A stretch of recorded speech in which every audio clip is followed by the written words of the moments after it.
Nagtungo ang Serpent at Wind Hashira sa isang lumang kastilyo na pinaghihinalaang pugad ng mga demonyo kung saan nila dinadala ang mga biktimang babae. Nahuli nila sa akto ang isang demon na may bago na namang bihag kaya agad nila itong sinundan. Pagpasok sa kastilyo ay napakaraming nag-aabang sa kanilang mga demon na kaagad na sinugod ang mga hunter ngunit nailigtas ng mga Hashira ang mga kasama. Saka sumugod ang napakaraming demon sa paligid ngunit napakalakas din ng mga hunter. Pinapauwi na rin ng mga Hashira ang ibang mga hunter dahil magiging pabigat lang daw sila. Nang marinig nila ang bihag ay agad na sumugod si Sanemi sa napakaraming demonyo at sabay-sabay na tinapos ang mga ito gamit ang wind breathing technique. Saka umatake na rin si Obanai ng serpent breathing technique upang matalo ang sandamakmak ng mga aswang. Dahil sa nakita ay tumakbo ang may dala sa babae habang pinaghihiwa naman ni Sanemi ang mga pangit na kasamahan nito. Saka ito lumabas sa kastilyo subalit maraming nag-aabang na aswang sa kanila. Nagpahulog si Obanai ngunit inatake ng kapangyarihan ng ahas technique ang mga ito. Sinundan naman ni Sanemi ang may bihag sa babae. Saka sumugod ang napakaraming kasamahan nito ngunit agad namang natalo ng Wind Hashira ang mga pangit gamit ang wind breathing kaya umulan ng dugo ng mga ito. Dahil dito ay itinapon na lang ng kalaban ng babae na agad namang sinalo ni Obanai. Saka sumugod ang dalawang Hashira ngunit napunta sila sa dimensyon ng Infinity Castle na puno ng mga demon dahil kuta ito ni Kibetsuji Muzan. At sa isang iglap ay bigla silang nakabalik sa loob ng kastilyo kaya hindi nila maintindihan ang nangyari. Nag-hitchhike si Kanao upang mabilis siyang makauwi sa Butterfly Mansion at kaagad siyang nagtungo sa kanyang master. Kinwento ni Shinobu ang malupit na achievement nila Tanjiro sa Swordsmith Village. Subalit dahil sa pag-evolve ni Nezuko ay kailangan nilang maghanda sa pagsugod ni Muzan kaya kailangan daw nilang magpalakas. Nabalitaan ng bida na naglilipat pala ng village ang mga swordsmith dahil nalaman na ng mga demon ang lokasyon ng kanilang base. Namangha ang bantay dahil napakarami kaagad ng kinakain ng bida kahit kakagising pa lang nito mula sa isang linggong pagkakatulog. Ang dalawang Hashira naman na nakasama sa labanan ay naka-recover na daw sa loob lang ng 3 araw. Sinabi din ng bantay na nagsasagawa daw ngayon ng meeting ang mga Hashira upang magplano kung paano dedepensahan si Nezuko dahil siguradong target ito ni Kibetsuji. Nahuling dumating sa meeting sila Sanemi at Obanai, kung saan naiinggit daw si Sanemi dahil hindi pa siya nakakalaban sa isang upper rank. Giit ni Himejimi na hindi na nila kakayanin na mawalan pa ng Hashira dahil nag-resign na rin si Tengen Uzui. Si Lady Amane lang ang dumating dahil sa lumalalang kondisyon ni Master Kagaya na labis na ipinag-alala ng mga Hashira.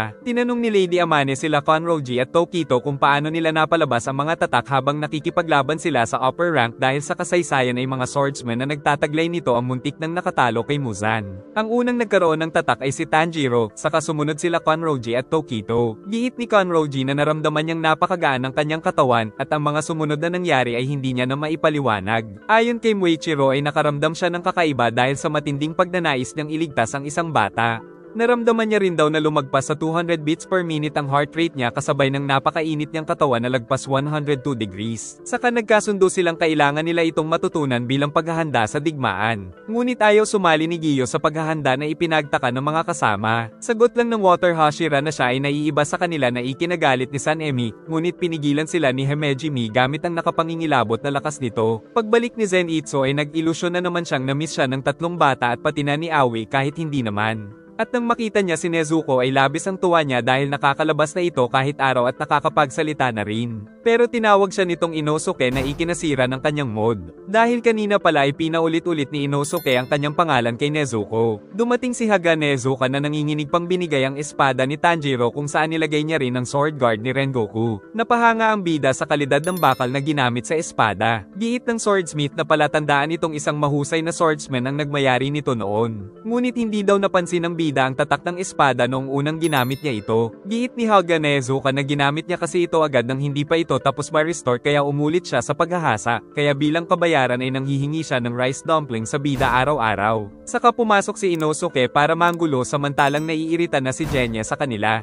Napagkasundoan naman ng mga Hashira na magkaroon ng training upang makapaghanda sa paparating na pakikidigma sa mga demon. Makikiusap din daw sila kay Tengen na makilahok sa training kahit retired na ito, kaya si Giyo na lang ang kailangan nilang mapilit na sumali sa training. Ayaw ni Zenitsu na mag-training dahil kakabalik niya pa lang sa misyon kaya naiinis siya sa bida dahil pabor pa ito sa nasabing Hashira training. Subalit nagpasalamat pa ang bida dahil sa nagamit niya sa laban ng natutunan niya kay Zenitsu. Mabilis namang nagbago ang mood ng kaibigan dahil pinuri-puri niya ito. ito. Nagsimula sa pagsasanay ang mga hunter sa pamumuno ni Tengen ngunit puro mga lampa ang mga ito. Natutuwa ang tatlong asawa dahil masigla na ulit si Tengen kaya sila naman ang nagluto ng mga pagkain. Subalit wala nang natitirang lakas ang mga trainee para kumain. Samantala tuloy-tuloy na rin ang pagtitraining ng mga hunter sa ilalim ng mga Hashira. At hindi na rin kinakaya ng mga ito ang stamina training na isinasagawa ni Himejimi. Dumating ang isang uwak para ibigay ang liham ng master na ipinaalam sa bidang hindi daw sumali si Giyo sa training. Samantala tuluyan nang nanghina ang katawan ni Master Kagaya ngunit patuloy ang pag-aalaga ng kanyang asawa na ipinagpasalamat ng master. Kasalukuyang nananaliksik si Lady Tamayo na magulat siya dahil nakita pa rin siya ng uwak kahit merong mahika upang itago ang kanyang bahay. Kaya kinakabahan si Lady Tamayo dahil isa pa rin siyang demon. Ngunit sinabi ng uwak na nais daw ni Kagaya na makipagtulungan sa kanya upang matalo si Kibutsuji pero kinakabahan pa rin siyang magtungo sa base ng mga Demon Slayer. Agad na nagtungo si Yasuhiro dahil akala niya ay nasa panganib si Lady Tamayo pero bago pa ito makarating ay umalis na ang uwak. Nais ni Yasuhiro na lumipat na sila ng tirahan pero sa pagkakataong ito ay nais nang makipagtulungan ni Tamayo sa mga Demon Hunter. Dahil hindi na daw makakilos ang master ay nais nitong si Tanjiro ang kumausap kay Giyo upang sumali ito sa training. Paglabas ng bida ay nakita niya si Aoi kaya binigyan muna siya nito ng baon bago umalis. Saka siya nagtungo sa tirahan ni Giyo pero hindi siya nito pinapansin kaya pumasok na ang binata. Ngunit sa sandaling pag-uusap ay iniwan din siya nito pero walang balak sumuko ang bida kaya sinundan niya pa rin ito at nagdala ng rice ball. At doon na rin siya natulog upang mapapayag ito pero hindi na naman siya pinansin. Kaya nagpatuloy siyang pestehin ng buong araw ni Giyo upang mapapayag niya na rin itong sumali sa training. Dahil dito ay sinabi ni Giyo na hindi siya nakapasa sa final selection kaya hindi niya kinoconsider ang sarili na isang Hashira. Kasabay niya daw na nag-training si Sab ito sa ilalim ni Mr. Sakonji. At ng gabi ng final selection ay halos inubos nito mag-isa ang napakaraming demon. Subalit sa unang kalaban pa lang ay nasugatan na agad si Giyo, ngunit dumating si Sab ito upang iligtas siya. Nang marinig ni Sab ito ang hand demon ay agad din itong nagtungo samantala na wala naman ng malay si Giyo at nang magising ay natapos na ang final selection. Dahil pala dito kaya niya nasabing hindi siya katulad ng ibang Hashira at napaluhan na lang ang bida sa pinagdadaanan nito. Ngunit nang ipaalala ng bida si Sab ito ay naalala ni Giyo noong sinampal siya nito saka naalala ang sinabing kailangan niyang magpatuloy sa buhay alang-alang sa mga nagbuwis ng buhay para sa kanya. Samantala naisip naman ni Tanjiro na yayain ito sa pabilisan kumain at kung manalo siya ay sasali na si Giyo sa training.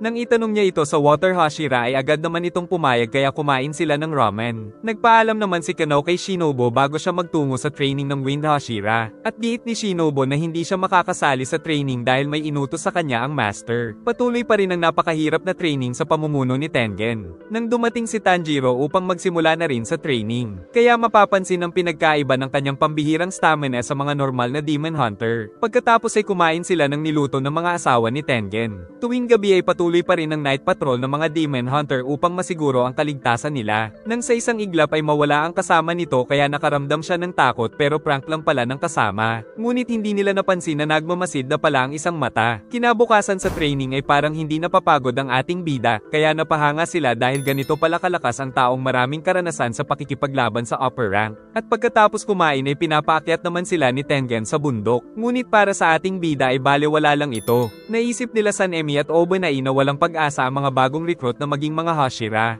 Kaya sila naman ang balak magsanay upang magpalakas. Bago lumubog ang araw ay magkakaroon daw sila ng kakaibang training kung saan nagtungo sila sa bundok at aatakihin sila ni Tengen na magkukunwaring isang demon. Kalaunan na isa-isang napapatumba ang mga demon hunter hanggang kakaunti na lang silang natira dahil dating isang ninja si Tengen. At sa isang hampas nito ay napatalsik sila ng impact. Saka sumugod ang bida at nagawang makipagsabayan sa retired Hashira. Tapos tumulong na rin ang mga kasama upang mapagtagumpayan ang pagsasanay. Ngunit pagkatapos ng kanilang training ay lupaypay ang mga hunter ngunit inspired pa rin silang matatalo nila si Kibutsuji dahil sa ating bida. Kaya kinabukasan ay napakaganda ng progress ng lahat ngunit kailangan ng magtungo ni Tanjiro sa next training. Bago siya umalis ay binigyan muna siya ng baon at nagpaalam ang mga kasamahan. At ang sunod na step ay si Muichiro pala ang may hawak. Tinuturuan ng Miss Hashira ang mga hunter sa pakikipaglaban at determinasyon na manalo. Tapos kinukutya pa sila ng uwak ni Tokito na mahilig mang-judge. Nandoon din pala ang swordsmith na si Mr. Kanamori upang patuloy na pangalagaan ang mga espada ng Miss Hashira. Kung saan sa sobrang talas nito ay kusang nahiwa ang eroplanong papel. Nahihirapan pa rin ang mga trainee kaya sinabi ng Hashira na tila isang gamo-gamo lang silang lumalapit sa apoy kung ganito silang nakipaglaban sa mga demon. Pagkaalis nito nito ay nakiusap ang mga trainee sa bida na pakiusapan si Muichiro na wag sila nitong masyadong pahirapan, ngunit sinabi ng bida na mas nahihirapan pa ang Hashira dahil pagkatapos nito ay nagsasanay pa siya mag-isa. Pagsapit ng gabi ay napakaraming mga mata ng bagong upper rank 4 na sina Kimi ang ipinadala na nakita si Muichiro. Samantala nagsasanay pa rin sila Sanemi at Obanai bilang paghahanda sa digmaan nang dumating si Tokito upang sumali. 2 versus 1 ang nangyaring labanan at mag-isa lang si Muichiro, pero sa kabila nito ay nagagawa niya pa ring masabayan ang dalawang kasamahang Hashira. Pagkatapos ng kanilang training ay solved na si Sanemi para sa araw na ito. Saka napag-usapan nila si Tanjiro na mabilis daw na lumalakas, pero kapag nagsanay na ito sa ilalim nila ay balak itong pahirapan nila Sanemi at Obanai. Kinabukasan ay pinatikim pa rin ng Mist Hashira ang bagsik ng mga demon sa mga trainee, saka nagpasya siyang gumamit ng tunay na espada upang seryosohin nila, ngunit masyadong kinakabahan ng isang lalaki dahil isang Hashira ang kaharap niya kaya sumuko na lang ito. At sinabing napakalakas ni Muichiro dahil sa kabila ng mga pasan nito sa pagsasanay sa gabi ay nagagawa pa sila nitong turuan. Giit ng Hashira na ginagawa niya ito dahil ayaw niyang mapatay sila ng mga demon.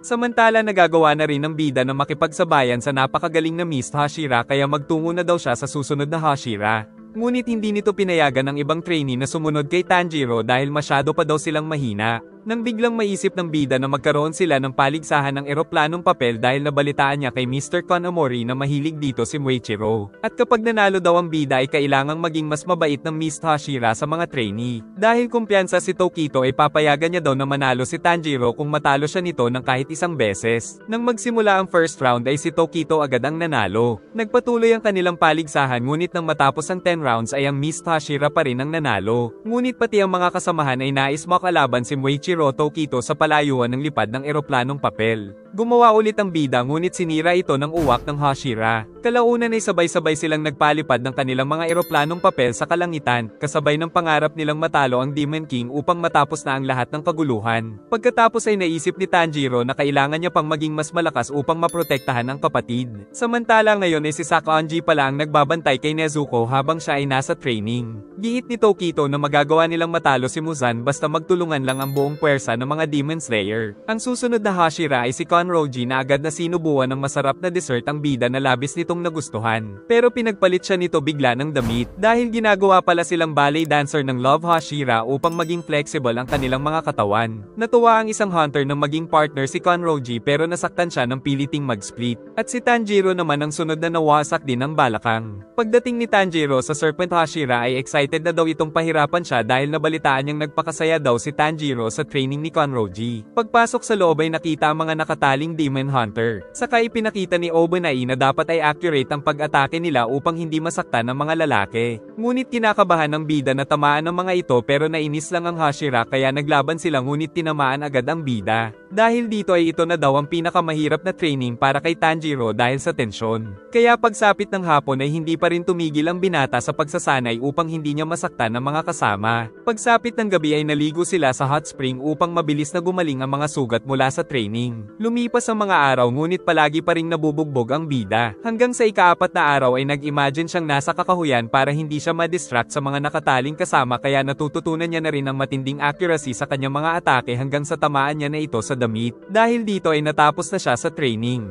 Kaya patungo na siya sa Wind Hashira, ngunit doon pala na-stalk si Zenitsu na nais ng tumakas. Subalit sinundan siya ni Sanemi upang piliting magsanay sa chinap sa leeg upang maibalik nila ito sa dojo ni Sanemi, pero hindi pa daw nito tinatanggap na estudyante si Tanjiro, pero giit ng bida na hindi niya rin naman tinatanggap na guro si Sanemi dahil sinaksak nito si Nezuko. Napag-alamang pambubugbog lang pala ang ginagawa sa kanila ni Sanemi kaya nais ng tumakas ni Zenitsu. At mas matindi sa bida si Sanemi dahil magkagalit sila nito kaya puro bukol ang mukha. Aksidenteng nakita ng bida na nag-uusap ang magkapatid pero hindi tinatanggap ni Sanemi si Genya dahil napakahina daw nito. Aalis na sana si Sanemi, ngunit nang sinabi ni Genya na kumain siya ng demon upang makuha ang kapangyarihan nito ay binalak siyang patayin ng sariling kuya, ngunit nailigtas naman ang ating bida. Kinabahan sila Zenitsu nang makitang nakikipag-away si Tanjiro kaya nagpanggap silang natutulog. Nais daw ni Sanemi na mag-quit si Genya bilang Demon Slayer, ngunit pinagtatanggol ito ng bida kaya sinikmuraan siya nito, pero nakabawi ang bida ng sipa sa leeg saka inutusan si Zenitsu na itakas si Genya pero ayaw nang madamay ng kaibigan. Muntik na siyang tamaan ng matinding sipa habang tumatakas na sila Zenitsu na nagagalit sa kuya nito kaya sinuntok siya ni Genya. Samantala tinulungan na ng mga kasama si Tanjiro mula sa baliw na Sanemi.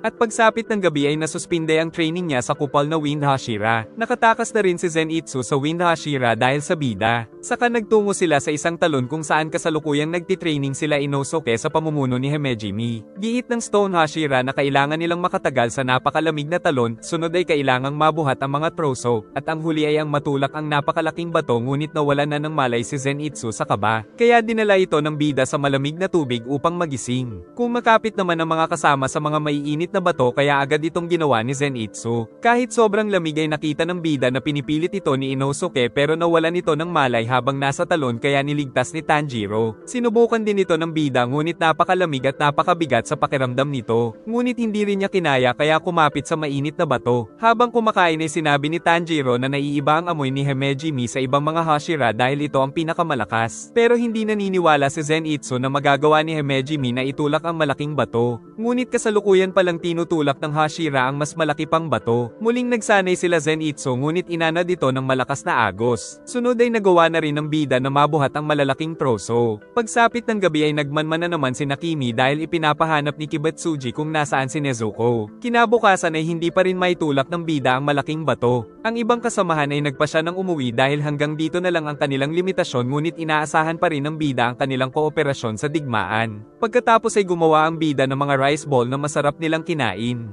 Napag-usapan din nila na kaya walang apprentice ang karamihan sa mga Hashira ngayon ay dahil natatakot sa matinding pagsasanay na katulad na lang ni Zenitsu. Sunod ay gumawa pa ang bida ng mas masarap na rice ball kaya napaiyak ang mga kasama. Pagsapit ng hapon ay sinubukan ulit ng binata ang pagsubok subalit hindi niya talaga ito magawa. Nang lumapit si Genya dahil napansin itong mas tumingkad daw ang marka sa noo ng bida. Nagawa na daw ni Genya na maitulak ito dahil sa repetitive motion na napansin niyang ginagawa ni Himejimi. Kaya pag-alis nito ay sinubukan ulit ng bida subalit kailangan niya pa ng practice tapos tinawag na siya ng mga kasama upang gumawa ng mga rice ball. Kinabukasan ng madaling araw ay nandoon na kaagad siya para mag-training kung saan dahil sa advice ni Genya ay nagkaroon na siya ng progress. Nang sumikat ang araw at dahil sa matinding emosyon ay napalabas niya ang marka at nagawa na ring maitulak ang napakalaking bato. Namangha ang dalawa sa nagawa ni Tanjiro. Dahil dito ay ginanahan si Inosuke at nagawa na rin niyang maitulak ito. Saka dumating si Spero na may dalang liham para kay Zenitsu. Pagkatapos itong maitulak ng bida ay halos mamatay siya sa sobrang uhaw. Mabuti ay binuhusan siya ng tubig ni Himejimi. Saka pinuri nito ang kanyang naging desisyon na iligtas ang mga swordsmith pero sinabi ng bida na inihagis siya ni Nezuko upang iligtas ang mga ito.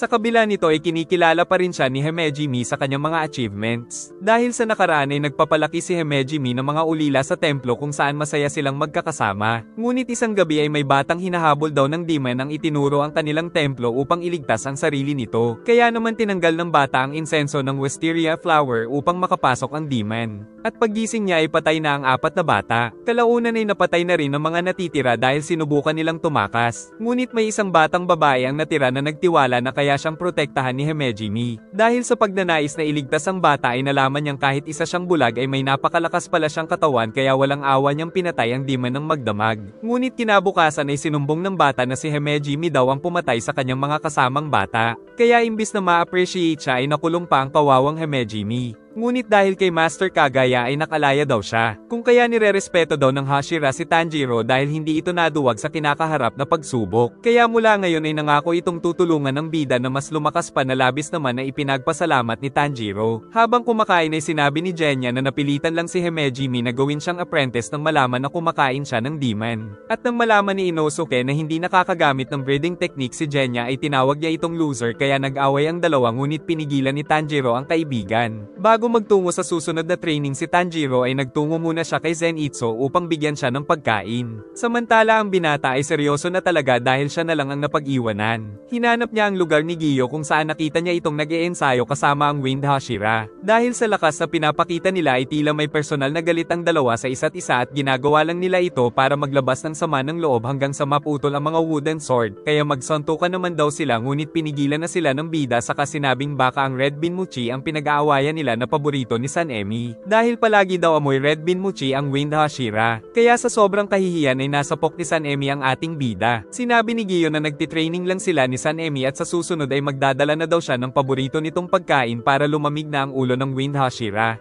Pagsapit ng gabi ay naiinis pa rin si Sanemi ng aksidente niyang malaman na napasok na sila ng mga kalaban dahil sa mata. Samantala matapang na pumasok si Kibetsuji sa lugar na pinagtataguan ni Kagaya. Nakita na rin ng Demon King si Master Kagaya pero inaasahan niya na pala ang pagdating nito. Sinabi ng naghihingalong Master na pareho sila ng pinagmulang lahi ni Muzan kaya responsibilidad nila na tapusin ang Demon King.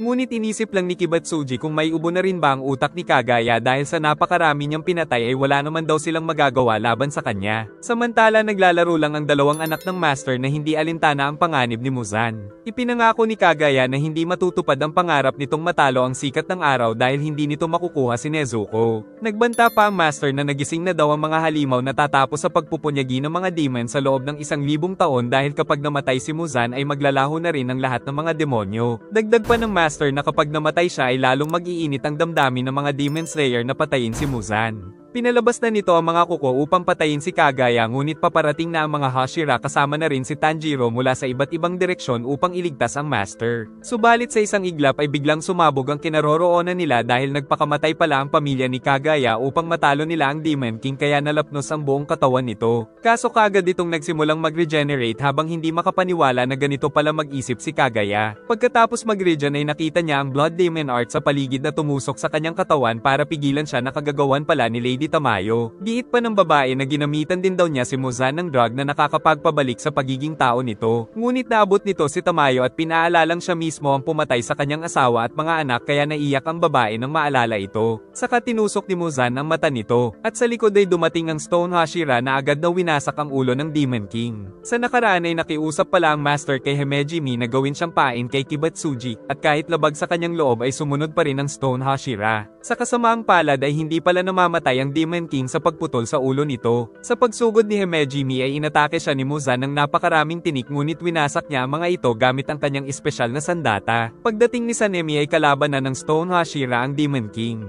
Kakarating pa lang din ng iba pang mga Hashira nang makita nilang wala na ang kanilang Master. Naisip naman ni Himejimi na tagumpay ang plano ng Master na mapagkaisa ang mga Hashira. Nakita ni Tanjiro na ito nga ang demon na nakita niya noon. Sinabi ng Stone Hashira na kailangan nilang makipaglaban hanggang mag-umaga dahil ang araw lang ang kahinaan nito. Agad namang nagkaisa ang lahat ng mga Hashira at naghanda ng kani-kanilang mga breeding techniques kasama na rin si Tanjiro. Ngunit tinawanan lang sila ng Demon King. Dahil sa isang iglap ay napunta sila sa Infinity Castle. Maging si Genya ay nadamay din dito. Si Inosuke nakakain pa sana ay na-teleport din. Pati ang iba pang mga Demon Hunter ay napunta sa kuta ng napakaraming mga demon kaya mula ngayon ay kailangan nilang makipaglaban para sa kanilang mga buhay. Si Zenitsu ay nakuha na rin ang espada at buo ang loob nito sa kakaharaping malaking pagsubok. Subalit alam ng lahat na maaaring hindi na sila makalabas doon. Samantala sinabi ni Muzan na katapusan na nila dahil napakaraming mga malalakas na demon ang naninirahan at naghihintay ng pagkakataong ito. Sa kamuling nahulog ang bida ngunit nangako siyang papatayin ng Demon King. Nag-enjoy ka ba? Mag-like and subscribe at pindutin ang bell para updated ka sa susunod na upload. Sana ay nagustuhan nyo at mag-like and subscribe ka na rin para muha-muha chup-chup.